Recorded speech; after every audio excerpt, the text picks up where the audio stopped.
கோவையில் 17 நிஜ ஹீரோக்களுக்கு alert being விருதுகள் வழங்கும் விழா. நாடு முழுவதும் பல்வேறு சேவைகள் மூலம் நிஜ ஹீரோக்களாக திகழும் 17 பேருக்கு கோவையில் அலர்ட் அமைப்பின் சார்பில் விருதுகள் வழங்கப்பட்டு பெருமைப்படுத்தப்பட்டது.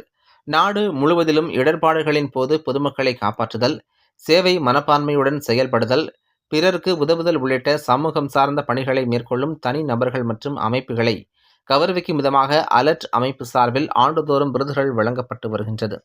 அந்த வகையில் இந்த அமைப்பின் 9வது அலர்ட் பீயிங் விருதுகள் வழங்கும் விழா கோவை PSG மருத்துவமனை வளாகத்தில் நடைபெற்றது. இதில் சத்யார்த்தி அமைப்பின் இயக்கத்தின் நிறுவனரும் நோபல் பரிசு பெற்றவருமான கைலாஷ் சத்யார்த்திக்கு வாழ்நாள் சாதனையாளர் விருது வழங்கப்பட்டது. மேலும் கோவையை விபத்தில்லா நகரமாக மாற்றும் பணியில் ஈடுபட்டுள்ள உயிர் அமைப்பு, பெண்கள் மற்றும் குழந்தைகளுக்கு எதிரான பாலியல் வன்முறைக்கு எதிராக போராடும் பிரஜ்வலா அமைப்பின் இணை நிறுவனர் சுனிதா கிருஷ்ணனுக்கும், தொழில் வளர்ச்சியை ஊக்குவித்ததற்காக KPR குழுமத்தின் தலைவர் ராமசாமிக்கும் விருதுகள் வழங்கப்பட்டது.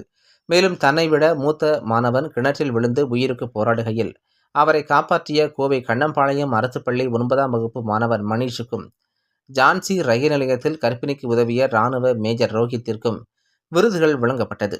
இந்த விருதுகளை கோவை மாவட்ட ஆட்சியர் பவன்குமார், சமூக ஆர்வலர்கள் மற்றும் தொழில் அதிபர்கள் வழங்கினர்.